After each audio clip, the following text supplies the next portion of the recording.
Hi and welcome to CSM Tag. I'm Peter Briggs. This week we have an interview with a current serving soldier and an instructor at Phase 2 training in the British Army. He's going to discuss to us how training has evolved over the last 20 years and how the British Army are now using the most up-to-date learning styles in order to get the best out of their recruits.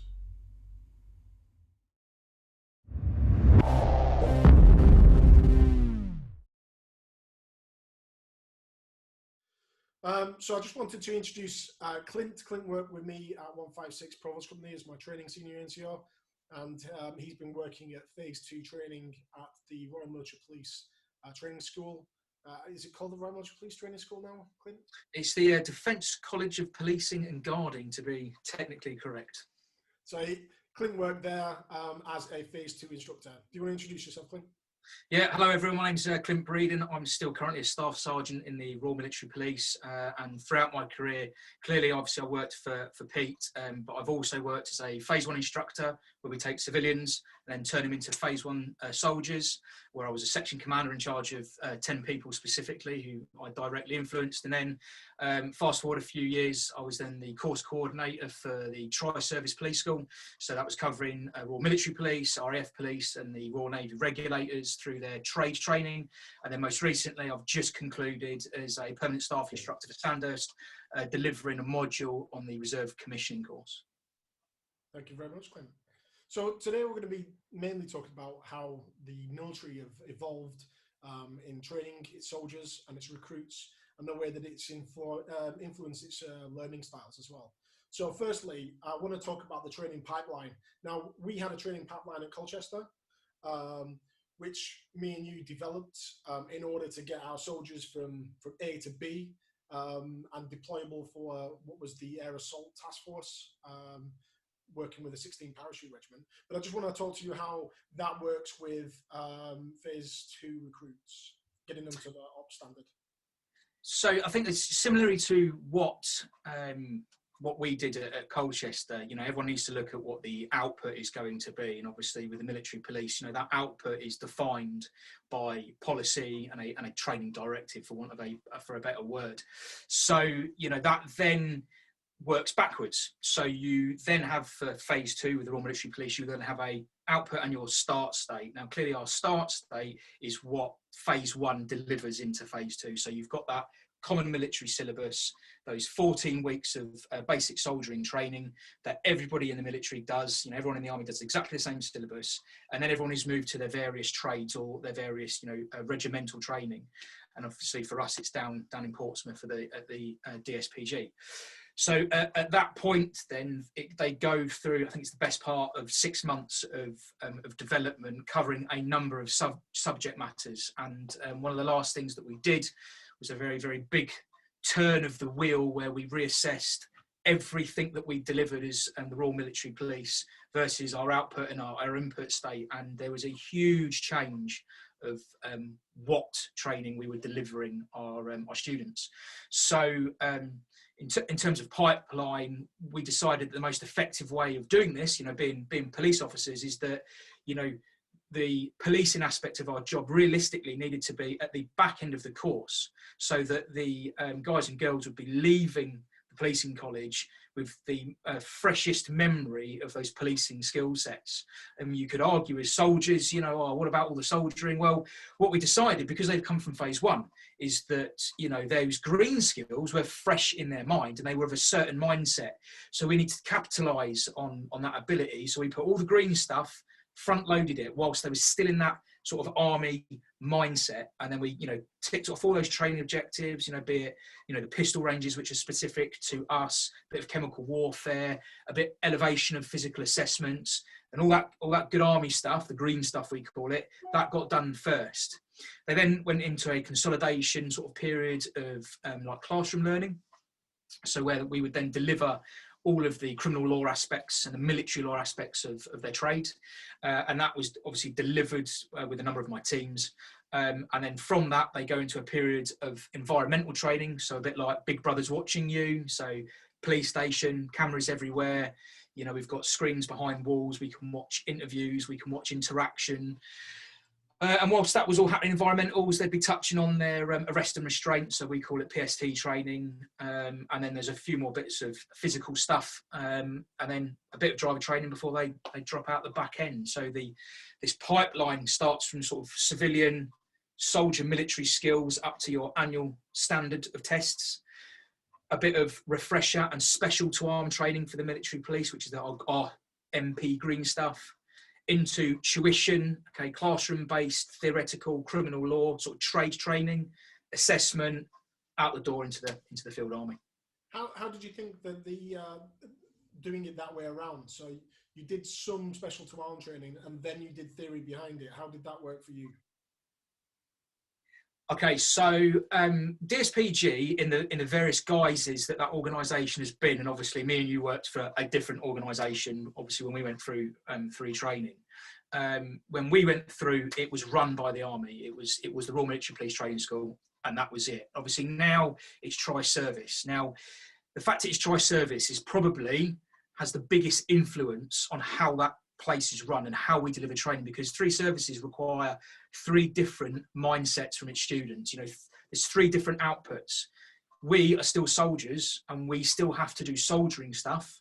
So we need to be able to get from A to B as a soldier first to deliver our specialism, our trade and our provost support to whatever battle group we're attached to.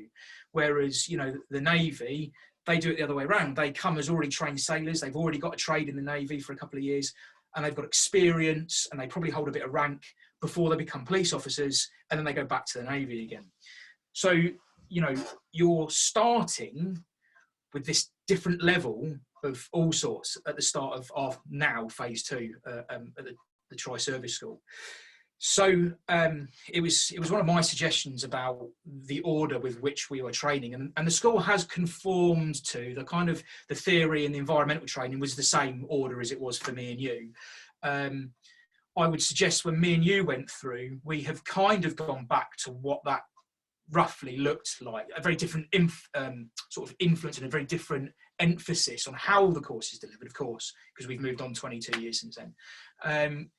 But for me, it comes down to that real clinical assessment of what am I starting with and what is my output. And, you know, in the military, we are very, very mission focused. So the mission is I need to deliver combat ready, highly qualified, highly motivated Royal Military Police junior NCOs, not private soldiers, people that hold rank and responsibility. How do I get him to land in Colchester and then obviously end up doing what me and you had been designing? And, you know, and we know, and people that have come from the training school came to Colchester and were like, whoa, wow, we've gone from here to here. So I then left Colchester and went to the school. We did a big, massive study that involved, you know, right up to sort of Provost Marshal Army, which is the top end of our organisation as a cap badge. And, you know, that study went right the way up to the top, and they shook everything out. And there was, you know, a lot of meetings, a lot of study, you know, a lot of interrogation of statistics and, you know, injury levels and subject matter and absolutely everything. It was a really, really, really, really worthwhile task. And it has, I would argue, transformed what we're delivering, you know, much more digestible, a lot more logical, you know, in a manner which is quite easily delivered, really, you know, if you've got the right instructors. So for me, moving to that point where we were receiving phase 1 soldiers, just keeping them in that soldiery bit to start with in phase 2, because you don't want to take the foot off the pressure. You know, they're still in training. There's still a lot of the lifestyle and environment that they need to learn and understand. And, you know, you're still at a training school where we can facilitate that learning and mould and mentor that learning without it being too overpowering. So they've still got access to all the good welfare stuff before they go to the field army, where it's a bit different. And I think that if we didn't do it like that, and we took away that green stuff at the end, and we at the beginning, when we moved that to the end, the soldiers would then become lazy. You know, their foot's been taken off the gas. They're now in the classroom, chilling out, learning, you know, interaction like this with their instructors, because clearly there's a difference in familiarity when we're trying to deliver that amount of criminal law.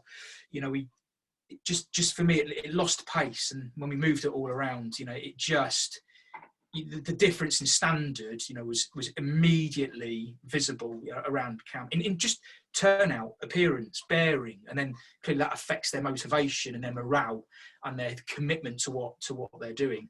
And if you move where they get their red beret and their patch, for us, like the paras, we have to earn that. If they get that too early, they think they've passed. We want to tactically place that so they work for it. That's in the sight. They can always smell it and touch it, but they've got to earn it. And then when they've got it, the pride that they feel is something else. And you can then harness that pride, and that's what you're sending them to their units with. That belief that they belong to the family that is the military police. Then. Perfect. So the Army's evolved, and it's had to, over the last 20 years since you joined up and I joined up. And we've had instances like deep cuts and events that have occurred that have questioned the military's commitment to training and the way that it delivers training. Could you explain the differences of the training delivery and its focus from the last 20 years, please? Yeah, of course. So I think I alluded to earlier that when me and you went through training, we went through training in Chichester when it was a Royal Military Police Training School, and subject matter was delivered at us. So you had an expert, in a certain subject, be it weapons or chemical warfare, or someone who's really experienced at the policing aspects, and criminal law was their thing. Someone may have been all over forensics, so you would have had a forensic expert deliver those lessons. So those guys would come into a classroom and would be sat like we were at school, and those lessons were just PowerPoint or overhead projection, and you were just spoken to book, download, delivery of subject matter. And there was no consideration back there for sort of learning styles or learning difficulties. There was no assessments then on anything. You just kept up, and you were given your 3 exams over that period of time in that syllabus. And if you failed your exams, you were off your back squadded, and you just go through that cycle again and again. And, and that's what it was like 20 years ago. It was probably even worse before our time, I would have thought, a lot more direct, probably a lot more, I say brutally delivered, but a lot more blunt in how it was given to you. There you go, there's your subject matter, learn it, done, no discussion. But as years have gone on, and I think as the as society has become very aware of learning styles and how we best affect output and the mission through ensuring that stuff is delivered to all levels, all ability. We coin a phrase in the military now, which is we train in, we don't select out. So I think you could argue back in our day, it was almost like they wanted the finished product at the start. It's almost like they wanted the soldier that was already fit, the soldier that already knew about his police work or found the police work easy. And and there was people that just fit into that, and that was fine. Whereas now it's nothing like that. I expect those guys that came to phase 2 to know nothing. They were a blank canvas, and each one of them is an individual that learns in a different manner. So the Army has moved with this, and has created a process where our instructors are developed and our instructors are mentored and assessed and trained in how to deliver their various subjects. So it doesn't matter what your subject is or what regiment you belong to. As an instructor, there are fundamental principles and delivery methods that we will stick to, of which there's quite a few. And then you utilise that toolbox of training delivery to best suit either your subject that you're teaching or the learning styles of your students.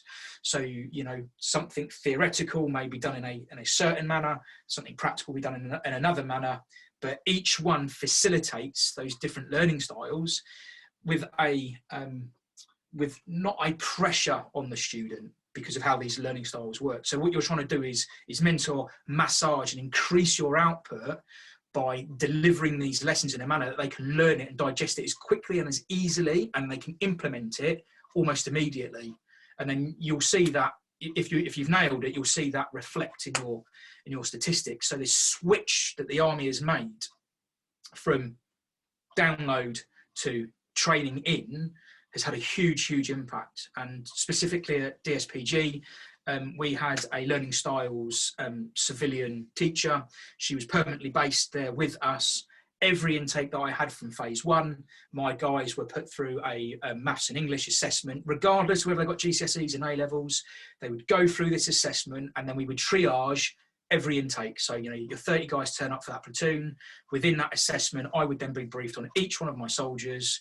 This guy has diagnosed dyslexia. This guy can't spell. This woman can't do maths. You know, and they've all got all through their schooling. They've all got their results. But because we knew this, you know, we knew some people need to read with a blue filter over their textbooks. You know, that's a really easy fix. But that guy or girl that might be looking at this textbook, too scared to say anything for however long, and all it took was a blue filter over, and then the world's unlocked and it's easy. So, you know, and the whole army across all trades is like this now. We train in, we don't select out. So the last video that I did about learning styles and how each individual has requirements on learning styles, different ways of learning themselves. But how does that equate to something as tangible as like weapons, for example? Stripping a weapon down. I know how I learned how to strip a weapon down. Might not be the way who knows? But how do you do that now with these different ways of working with learning styles and something that's very, very tangible, such as stripping a weapon down? Okay, so, you know, the weapons issue is a really, really good point. And when you go and do your instructor assessments and your instructor sort of continued personal development courses, you know, this one comes up a lot because at the end of the day, there's something with criminal law, you can find a lot of that out on the internet. You know, someone can go and find the Theft Act, the Criminal Damage Act, you know, and they can look and do some pre-study. We can give them pre-Cs to give them a head start. Weapons, you know, it is what it is, and it has to be delivered in a certain manner. One, because of the safety aspect of dealing with weapon systems, and two, there is elements of those lessons which by law have to be said verbatim, you know, for insurance purposes, and, you know, so that the army as a corporate organisation is 100% clear on this piece of subject has been said in that manner to that student. So then your question about, you know, how we utilise the modern way of teaching. If you've got learning styles across your group, so weapons is normally taught in classes of 10 in phase 1.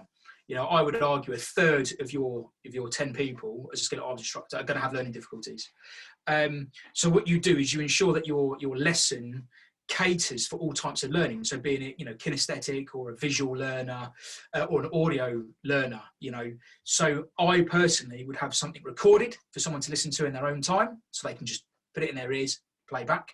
If they're a visual learner, they're going to get a handout at the start of the lesson with all the pictures on it that they can then annotate and write on at their own leisure, putting down the things that they know they need to put down to add to that visual aid. But obviously bearing in mind that, you know, doing the weapon system is visual anyway because they're looking at you, but some people just work better with pictures, and those guys like me and you that, you know, touch stuff, need to touch and play with it and mess around or whatever, they get the best part of 40 minutes because you're touching a weapon system. So you're picking every one of those ways of learning, and you just make sure you've got something in every lesson you deliver that has the ability to be given to your students. And clearly we know who has the learning difficulties. I'll know who the visual learner is. I'll know who, you know, the guy that needs the extra 10 minutes, you know, and then I end up positioning myself so I can keep the eye on the guy that needs the extra 10 minutes. I know that my ex-cadets or reservist soldiers that are now going regular, they're at that end and they're influencing at the other end of the classroom. So there's so much that you can do, but as an instructor, it's your responsibility to make sure that your lesson does have every element of those learning styles is covered, you know, and as an instructor, you are assessed on that. You know, people come and assess you teaching your lesson.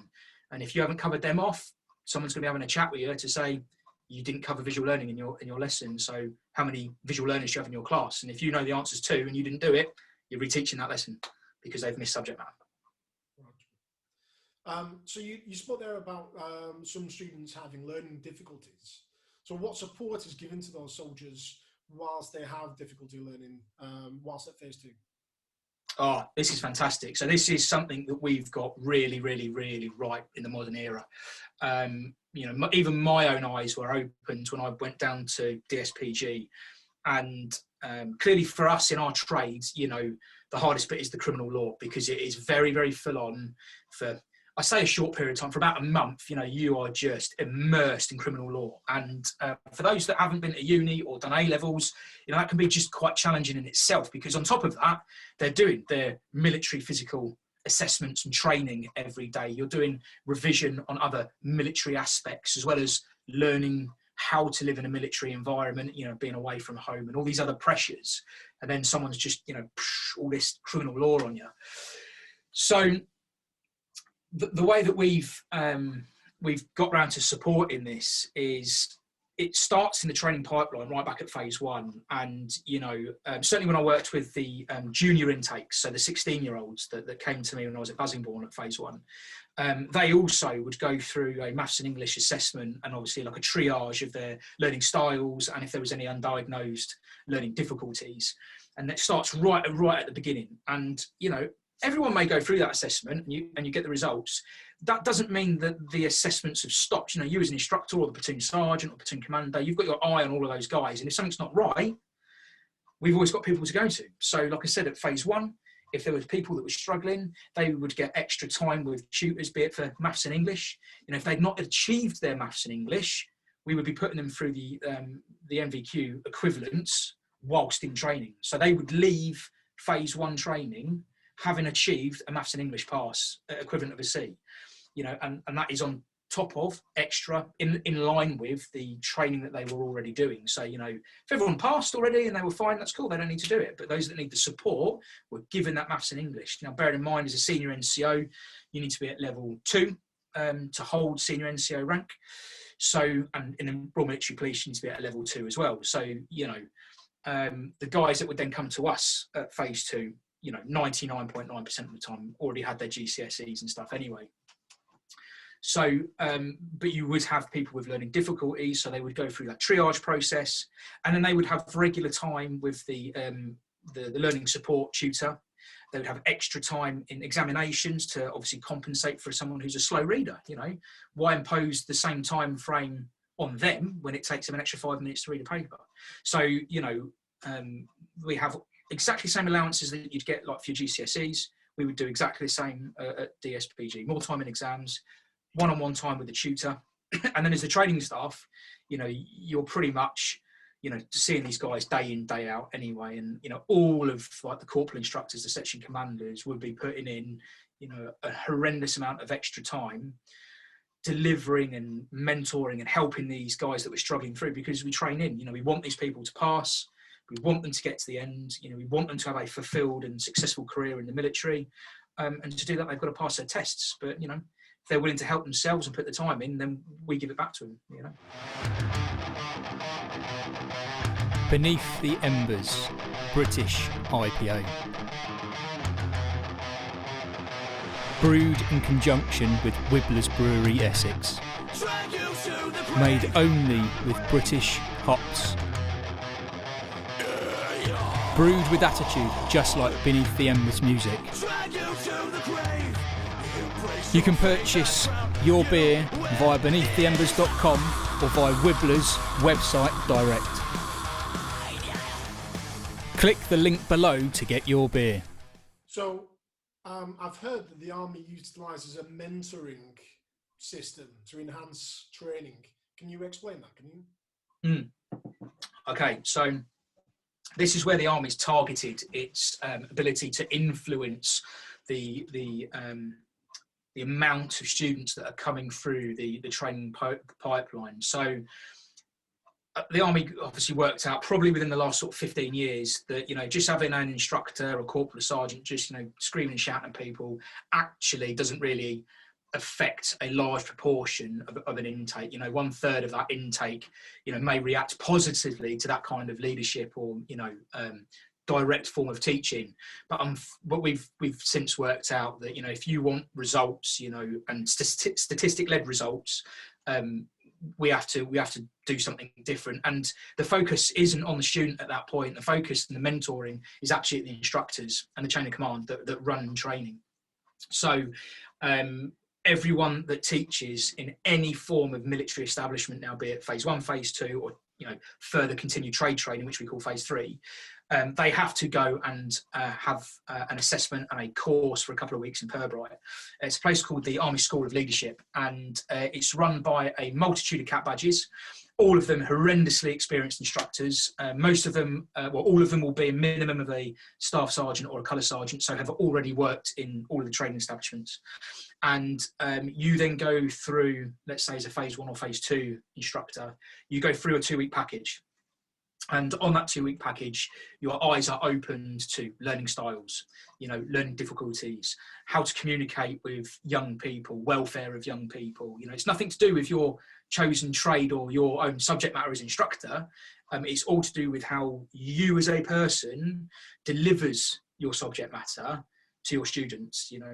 The roles and responsibilities on you, because those people that come into training are vulnerable men and women. They are in a position of vulnerability of which you're leading, and bear no bones about it, us in the army are employed to do a certain job, which some of it's not very nice. So we do need a certain type of character, but we need to know how to pull that character out of someone in a manner which is both professional and effective. And the mentoring process doesn't just stop after your 2 weeks at the school in Pirbright. There's almost a rank structure to it. So as you go through as an instructor, you finish, you get qualified, you go back to your training establishment. You are then the bottom of a rung of 3 steps on a ladder. At the bottom, it's called DTTT aware, so it's Defence Trainer aware. Okay, so you've been made aware of all this subject matter, you have learnt, you've been assessed, your lessons have been looked at. The Army has said, yes, you as a person now hold the knowledge, have the character, and you're the right quality of individual to go and teach. Tick. So you go to your school. Then you have someone like me, which is called an Army Trainer Mentor or a Defence Trainer Mentor. What I then do is all the new instructors that come to my establishment. So let's say in Portsmouth at DSPG, I was directly responsible for all of the Army, the RMP, military police, senior NCOs, so your sergeants and above that worked for my company, which was the trade training. All of them senior NCOs, so sergeants, all of the corporals, I then, if you like, was their master coach. So I would then go and look at their lessons, their delivery lessons, ensuring that their delivery conformed to the correct structure of how we teach now, which then aids your learning styles. I would look at the content of what was meant to be delivered in that lesson. So let's go back to the Theft Act. It needs to cover a few key areas, key learning points. So I'll be making sure those instructors were hitting those key learning points whilst utilising all these new methods of teaching. And then that instructor or those instructors would then have a one-on-one mentoring session with me straight after their lesson, where I would use a process of bringing out of them where they think they could improve. So, to cut a long story short, I've done their job. So, I know what needs to be hit. I am now the most experienced instructor within that organisation. So I know the emphasis that we want to be teaching to our students. So I know what our output is, and I know what the mannerisms with which my instructors need to be doing it.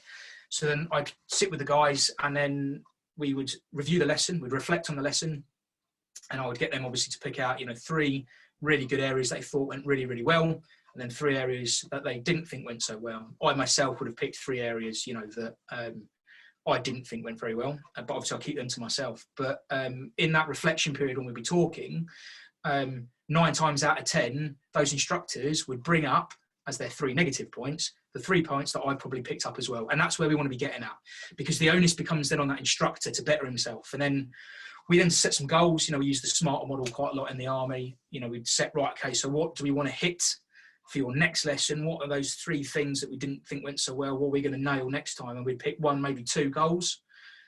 I want to take less on my introduction, for example. So yeah, we'll put that down there. We record it. It's on there. We set a date for the next review, and then he goes away and he works on it. He does some more lessons. I go back for another assessment. And then when we do that reflection, again, we just make sure he's hit that goal that he set. and it starts again. So then you go on to the second run of the ladder. When I've done maybe 3 assessments and I'm happy that he's got the process nailed, and then towards the end of his time, he'd probably done that 3rd run before he then thinks of qualifying like I would be. So that 2nd tour instructor, senior NCO, you'd probably be looking at being an Army or Defence trainer mentor if you've got the right background. And then I would answer to one Army instructional leader who's, normally a W01, top dog, so sergeant major level, and he would be the one mentoring me, mentoring the mentors.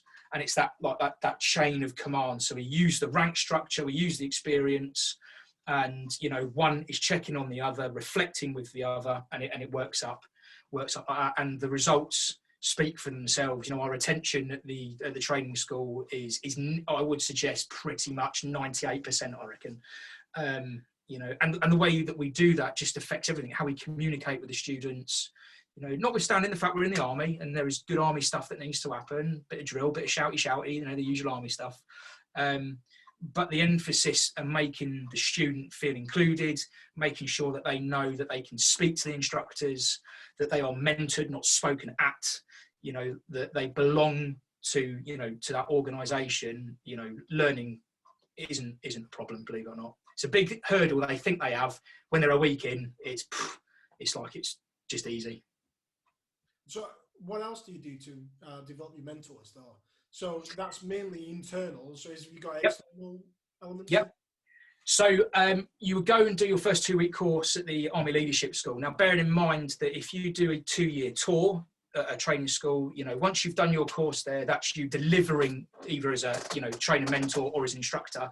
You're delivering for 2 years. Let's say you go back to the Field Army. When you come back to a training establishment, you will go back to the Army Leadership School and you will either go and do the next course up, or you will go and redo the course that you've done before to make sure that all the modern ways of teaching are refreshed in your mind, or you're updated on anything. So, I'm a really good example. I did DTTT version 1. So I went to Pirbright, and this is when it was first invented, really. So we're talking 2007, I think it was, when I did the first version. And, I gained civilian qualifications through it, which actually meant that I didn't need to go back when I was at phase 2. However, my Army instructional leader, the Sergeant Major at the top, said, you're going back because you need to be updated with the modern way of doing stuff. And, my eyes were open to a whole new world of teaching that hadn't been delivered to me when I'd done version 1. So it was absolutely the right thing to do, was to send me back, even though I was civilian qualified, to go back and get that continued professional development in an area that I would argue that I'm pretty expert at for my professionality within the military. To go back and get updated. And then if you like, when you're at a training school, you've always got the new Army trainer mentors coming through that are then mentoring the instructor. So you've got this continued download of updates and information within your rank structure, within your school, and every time you go back. And then obviously we utilise guest speakers, people from outside our organisation. We bring these people in, maybe it be executive mentoring from, big businesses, big, London firms, something that's nothing to do with the military, but something that needs to display leadership or commitment or something that we would utilise, and we get them in. And then the instructors go and do continued professional development, probably every quarter within, be it, Portsmouth. And we learn more, and we broaden our horizons, and we open our eyes to not just what the Army wants and needs, but what else is out there that we can use. So yeah, it's continuous all the time. Brilliant.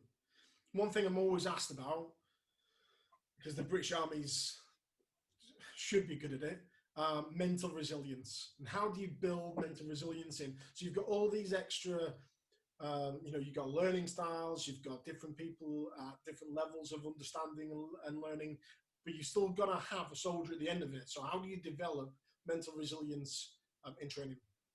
Mate, that is such a big question, and I think that the answer to that is massively long-winded, and there is a lot of what ifs and so whats with mental resilience. Now, clearly you must always remember that mental resilience is a hot topic, and the way that we have to conduct ourselves in the military has to conform to the law, has to conform to professionality. So with that, we must always bear in mind, if we're going to start conducting some form of training that is well outside of, the civilian realm of mental resilience. So let's say, for example, being in combat, we need soldiers that are able to deliver a function almost automatically, where their mind and their commitment is completely focused and unwavering to deliver that end task. And at the basic level, that is get in a trench and kill someone is the long and short. No matter what trade you are in the army, you are paid to shoot and to fight, and then deliver your trade second. You're right, that takes, the infantry will deal with it in a certain way from day one. Us as tradesmen, we have to take our military training and we have to do it in that way. Then we take our trade training and then we've got to meet it in the middle somewhere. So how do we do that? And I'll talk about it from a military police perspective. The easiest way to start with mental resilience is the physical aspect of training, PT, because it has no military relevance whatsoever. It's just hard and horrible. And the more horrible the PT and the harder it is, the more mental commitment you need to put into it. Now, we all hate PT. We all hate running. We all hate getting shouted at. That's the same as any soldier. But it serves a function. And that's where they start. So, your physical assessments, the army actually doesn't care, how fast you run a mile and a half. The army doesn't care, how many pull-ups or whatever you can do. The army cares about, what you can apply your mind to and whether you have the commitment to keep going, and a very, Ant Middleton, for example, is, in the limelight at the moment, and, his TV show has highlighted, I think, in quite a good, digestible manner, that the special forces and the army, to a lesser extent, have to train this, but we have to go through something to get to that point. So we start with phys. That's where it starts, and then it continues in everything we do. So when we talk discipline, we're not just saying stand, the ability to stand still and do some drill, marching around, the ability to stand there and get shouted at. No. We're talking about, lifestyle discipline. So this is your being asked to get up at 5 o'clock in the morning, having your bedroom ready for an inspection, having a level of detail to your kit and equipment and the cleanliness of your bed space that, is that detailed. You have not missed nothing, but you've still managed to do your revision the night before. And this is where this resilience starts to build, because you're right. We take all sorts of backgrounds into phase one, and the output is here. That is policy led. They have to pass X, Y, Z. And everyone's journey to that point is very, very different. The quickest way to get there, though, like you said, is to nail the mental resilience, or the commitment to mental resilience, as quickly and as effectively as you can as a section commander. So that's like what's the word I'm looking for? Sort of the utilisation of rewards, for example, task, reward, and the task gets harder every time to get that reward. But then, I know we were discussing earlier that we want the ownership on the individual. So we want the individual to understand that I am going to be trained hard. I'm going to do physically arduous tasks. I'm going to be asked to do things that are not normal, and my mind is ready to accept that, and I'm ready to challenge myself and run with it. And, when that penny drops with them, and for some of them, it's really tangible. You can see some of them resist it for quite a while, depending on their background. When that penny drops, that all they've got to do, the mind controls the body. Once that penny's dropped, that's it, they're away. And then you can start putting the pressure on. You can give them extra tasks, extra responsibility. But at all times with mental resilience, we conform to values and standards in the army, don't we? We have a very famous mnemonic, solid C or C drills, and, one of them is selfless commitment, and one of the other ones is discipline. That's where we start to see the mental resilience come through. And you'll normally see it in guys that come from the most random background that you think, society will look at them and go, they're a failure.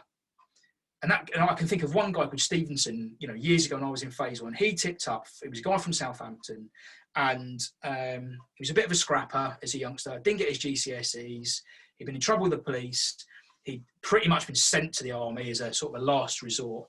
And when I looked at him and I spoke to him, lovely guy, really polite individual. If I was a 16-year-old in his peer group, I wouldn't have messed with him. And I looked at him and I thought, that's a leader. There is a senior NCO inside that man. He has just not had the parenting or the peer group to shape that effort in the right way. And it took I think it must have taken him 2 weeks just to get used to a bit of the discipline and how we do things in the army.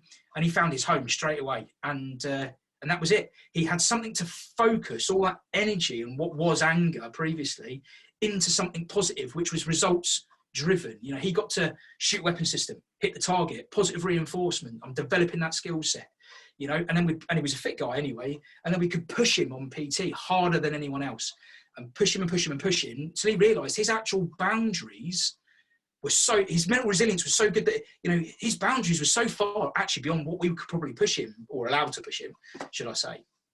And then you take that guy and you make him a junior leader. You know, he's now been in training 6, 7, 8 weeks. You know, the pennies drop with him. He gets the process. He now starts to positively affect other people that are maybe behind. So he then starts to internally help with the mental resilience of the youngsters. Look, guys, I can do this. Just got to do it like this. Here, look at that. And they create this brotherhood of friends. And we all know friends from our phase 1 that, you know, we'll be friends with until the day we all die. And then you start to see as a team, as they start to gel as a team, that there's this cohesive mental resilience. And then as a team, they become unbeatable. They become this band of like brothers of, you know, soon to be warriors that are like committed to the process, committed to being worked hard, committed to learning because they want to achieve. They want to pass off on the parade square in their regimental headdress, having felt like they earned it. And then when you've got people that are willing and mentally committed, you start pushing that resilience. And it may be the way that I'm then interacting with them starts to change. You know, I start to get a bit more distant, a little bit more standoffish. You know, I start to make it a little bit more difficult for them. I'm not so familiar. So it's like you're breaking them in gently because, you know, what we delivered in Colchester was hard training over a 6-month period. You know, people needed to hit that training cycle and be ready to like not be at home much and work. You know, and when you've got that, that's your start state. That's when you can really start, you know, doing stuff with the resilience aspect. Thank you very much for that, Clint. Just before we go, you've got a band called The Embers. I don't know if you want to just talk about your band slightly and tell them what you're doing in the future, because everyone in the army always has a civilian life. Yeah. A lot of people in the civilian don't understand that you've got an actual life outside of being in the army. So do you want to have a little chat about Beneath the Embers? Yeah. So a few years ago when we started working together back in Colchester, you know, I've always been into music. It was either going to be music or the army when I left school. I was at a certain age when we started working together, and I decided that, you know, the end of my career, military career, was in sight, and I want to do something that I enjoy. And the military had shaped me, you know, both mentally and physically, and my ability to analyse and, you know, manage teams of people, that I thought, you know, I'm best placed right now to pursue that dream of running a band. So, you know, after a year or two of finding the right members, writing some music, we got a record deal, we released an EP, and we're now touring. So we're with Talia Tournament in February next year, which was obviously scheduled for this March, but got moved. We are currently recording the next album. And being in a band is just like being in the army. You know, it's the same as running any team. And what I've discovered is that, you know, musicians are, you know, fantastically talented and creative and awesome people to be around, because they just think so differently to like the way the army is and the soldiers. But their end state's the same. It's results driven again. You know, musicians need to be led, you know, and you'll find in any big famous band, there's one guy that, you know, really is the driver and, you know, the maker of that activity. And I kind of found my slot doing that with the guys. You know, I've been lucky that they're all ridiculously talented, and they all, you know, so respectful of the military and the background that I have, that they go, Clint, you deal with that stuff, we'll do with this stuff. And that's led on to a beer deal. So, you know, we've got our own ale, our own lager comes out in a month's time. We've got a whiskey that's about to be released. And I'm very, very privileged and grateful that, you know, civilian industry and business has been equally as supportive. You know, not many soldiers get to play in a, you know, top level touring heavy metal band, and fingers crossed come 2023 I can, you know, that takes over my professional life if I'm not doing stuff like this with you. Cool. Well, thank you very much, Clint. And that's the end of today's episode. So thank you very much. Look forward to seeing you next week.